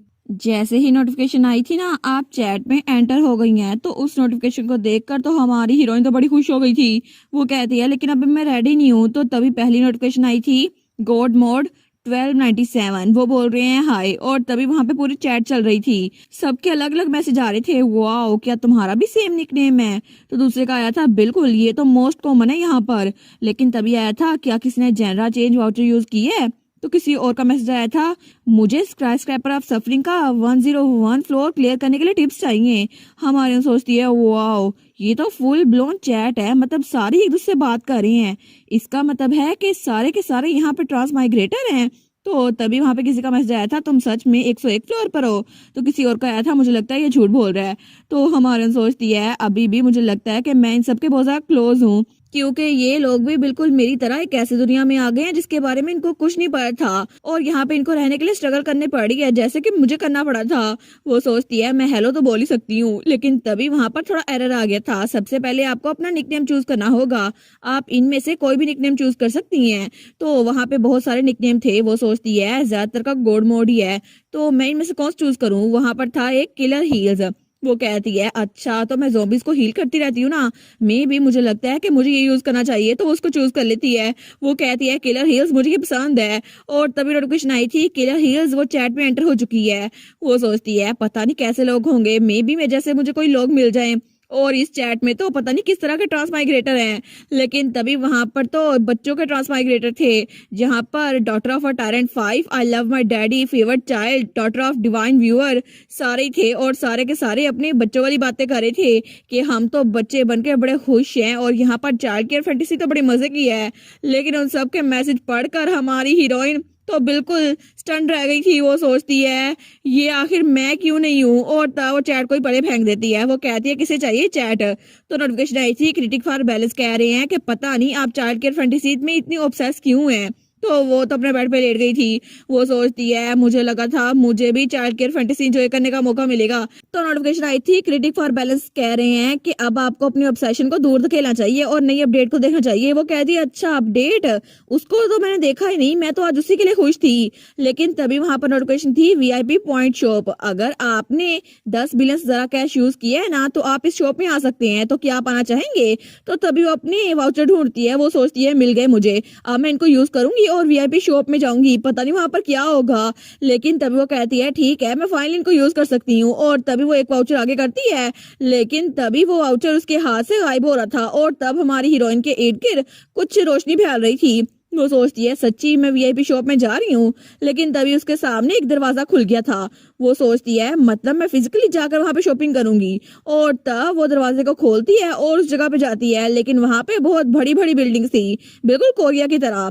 वो सोचती है ये सारी, लेकिन तभी एग्नेस उसको लॉकेट से निकल के आती है ये सारी क्या जगह है। तो वो डर जाती है। वो कहती है एग्नेस तुमने मुझे डरा दिया। तो एग्नेस कहती है मैंने कभी भी इतनी बड़ी बड़ी बिल्डिंग्स नहीं देखी, क्या ये जगह डेंजरस है।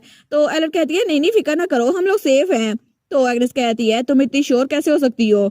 और वहां पे एक नोटिस लगा हुआ था वीआईपी पॉइंट शॉप, यहाँ पे बड़े आर्टिफैक्ट बिकते हैं जो कि हाई प्राइस पे बिकते हैं और कम प्राइस पे बेचे जाते हैं, हम लोग तो चोरी वाली चीजें बेचते हैं। तो तब एग्नेस कहती है साइन को पढ़ के देखो, तुम्हें नहीं लगता यहाँ पे क्रिमिनल एक्टिविटी होती है। हमारे कहती है मुझे भी लग रहा है ये जगह डेंजरस है। लेकिन तभी नोटिफिकेशन आई थी एग्जीक्यूटिव ऑफ क्रिएटिव इकोनॉमी कह रहे हैं कि आपको फिक्र करने की जरूरत नहीं है, और ये जगह ये तो हमारे एरेलम के अंदर ही है। वो सोचती है अच्छा फिर तो कोई मसला नहीं है। तो तभी वहां पर एक बूढ़ी औरत आती है। वो कहती है ओ माई, तो क्या ये मेरी कस्टमर है।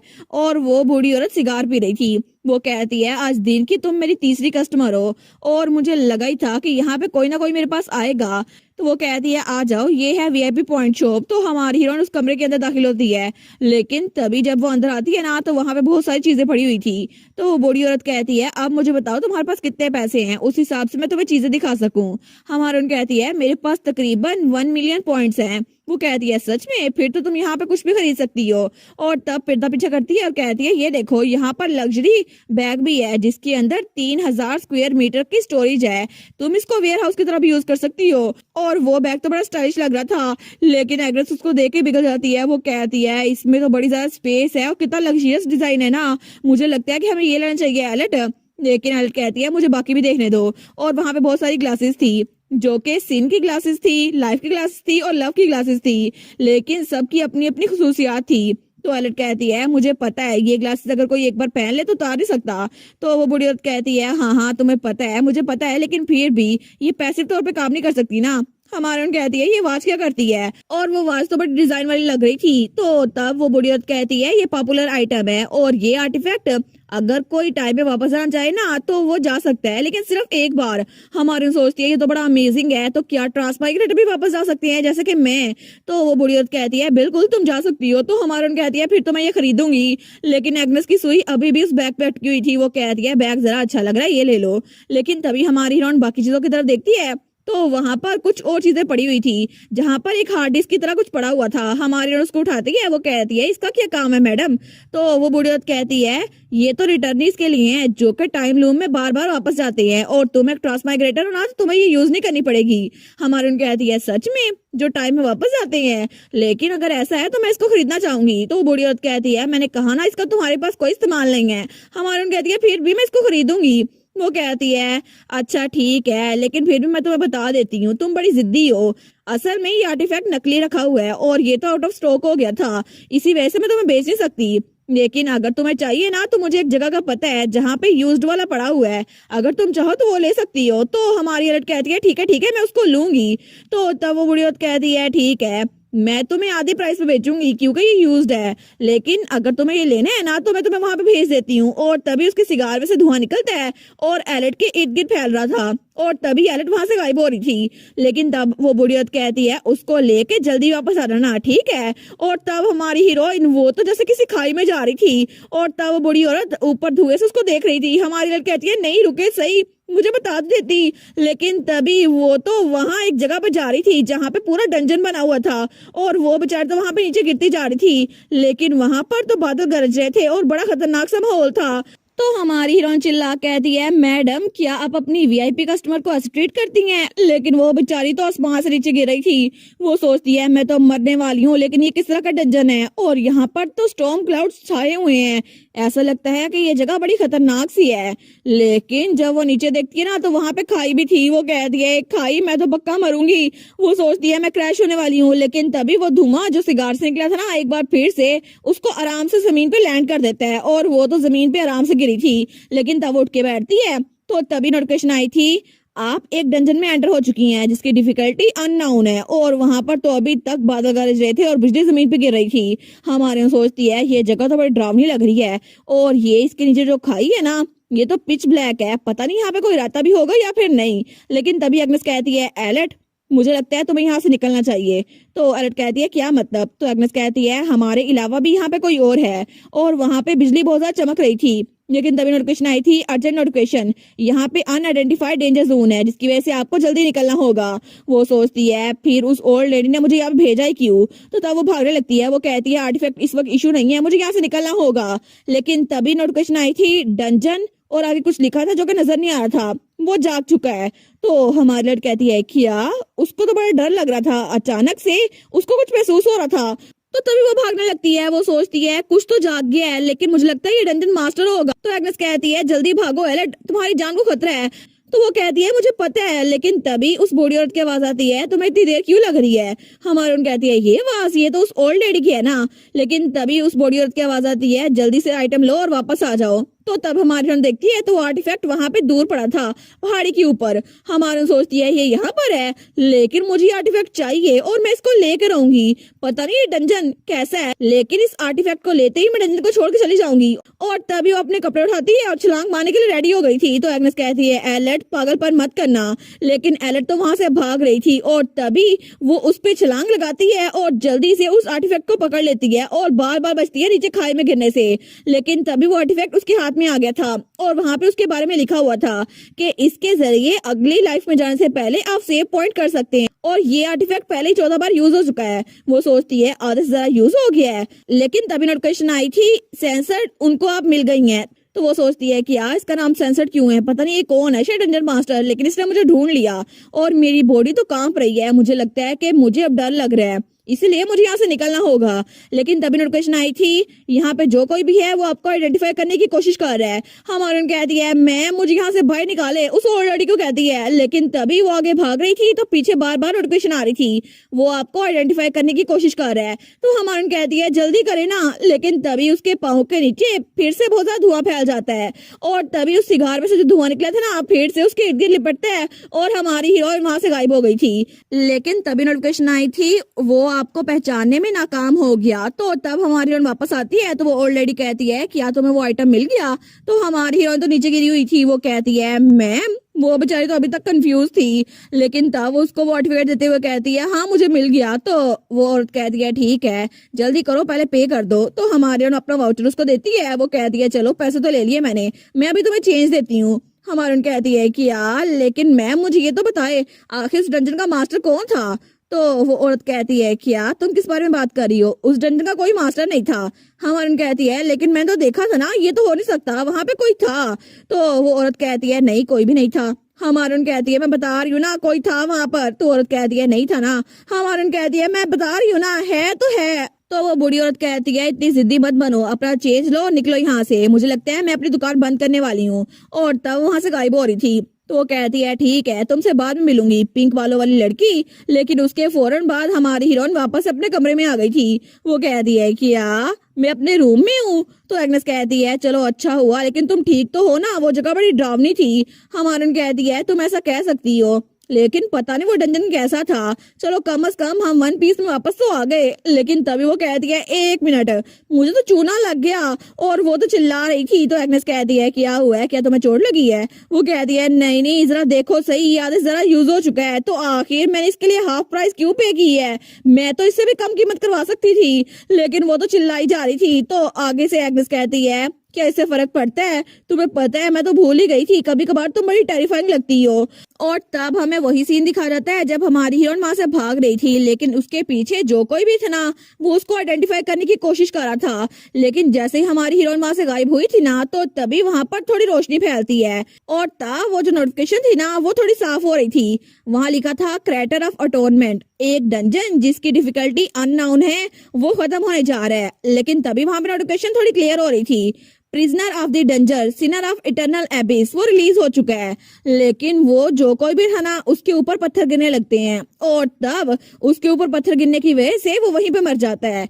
लेकिन नोटिफिकेशन आई थी prisoner of dungeon Sinner of the eternal एबिस वो मर चुका है। और तब दूसरी तरफ हमें हमारी हीरोइन का घर दिखा जाता है। तो हमारी हीरोइन अपने शूज के लेसेस बंद करती है और तब अपने बालों को पोनी में बंद करती है। वो कहती है ठीक है मैं बिल्कुल रेडी हूँ, अब मैं बिल्कुल सेट हूँ। और तब जब वो अपने घर से बाहर आती है ना, तो बाहर को खड़ा हुआ था वो थे उसके मोम और डैड। वो दोनों कहते हैं एलेट। तो हमारी अपने डैड और मोम के पास आती है। तो उसकी मोम कहती है तुम आ गई, क्या तुमने सब कुछ पैक कर लिया? वो कहती है जी जी बिल्कुल। तो उसका डैड कहता है इमरजेंसी राशन और फूड के बारे में क्या?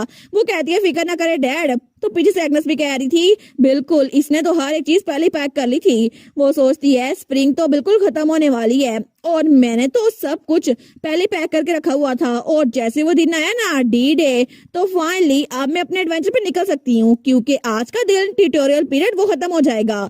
और तब उसकी मॉम कहती है तुम्हें कॉशियस रहना होगा एली, अपनी पावर दूसरे लोग को ना दिखाना, सब तुमसे हेल्प मांगेंगे और अगर तुम किसी चीज को हैंडल ना कर पाओ ना तो वापस आ जाना, ठीक है? हम लोग तुम्हें यही मिलेंगे, लेकिन अगर तुम्हें हमसे मदद नहीं मांगनी ना तो अपने ग्रैंडपा के पास चली जाना, ठीक है? और तब उसकी मोम उसको गले लगाते हुए कहती है फिक्र ना करो, कभी मत भूलना कि तुम्हारे पास एक घर है जहाँ तुम वापस आ सकती हो। तो हमारी स्माइल करती है, वो कहती है ठीक है मोम। तो उसका डैड भी कहता है तुम्हारी मोम ने तुम्हें सारी नसीहतें कर दी, तो मैं एक और एडवाइस ऐड करूंगा।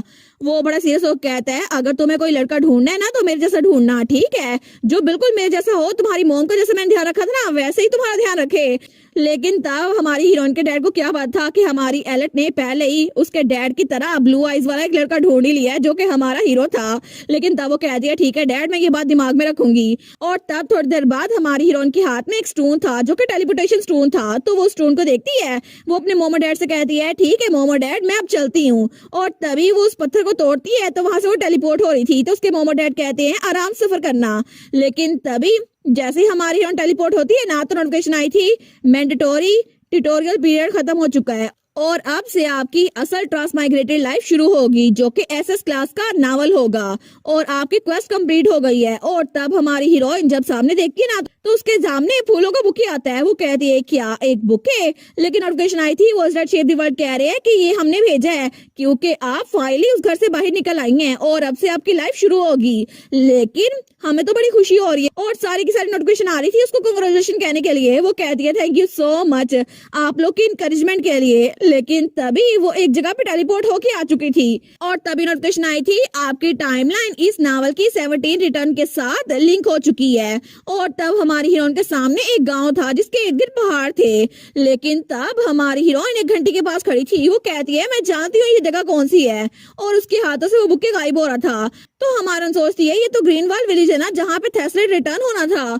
लेकिन तब नोटिफिकेशन आई थी watch that shape the world कह रहे हैं कि आपको कॉशियस रहना होगा क्योंकि ये दुनिया एसएस क्लास की है। वो कहती है ऑफ कोर्स मैं इसी के लिए तो ट्रेनिंग कर रही थी। लेकिन तभी वो बार बार घंटी बजाने लग जाती है तो सारे के सारे विलेजर्स उस तरफ देखते हैं। वो लोग कहते हैं ये आवाज कैसी है तो दूसरा कहता है मुझे लगता है ये चर्च के बेल टावर से आ रही है। लेकिन वो लड़की कहती है चर्च उसको तो बहुत सालों से बंद किया गया था। तो तभी कोई भागता हुआ आता है। वो कहता है जल्दी करो एक लड़की बेल बजा रही है हमें जाके देखना पड़ेगा। और तब सारे के सारे चर्च के नीचे जमा हो गए थे। वो लोग कहते हैं तुम क्या कर रही हो जल्दी करो नीचे आ जाओ। तो हमारी हीरोइन के साथ एग्नेस थी। वो कहती है एलेट सारे के सारे विलेजर्स आ गए हैं। तो हमारी हीरोइन कहती है अच्छा हुआ ना मुझे लगता है कि मेरा काम बन गया मुझे सबको यहीं पे जमा करना था।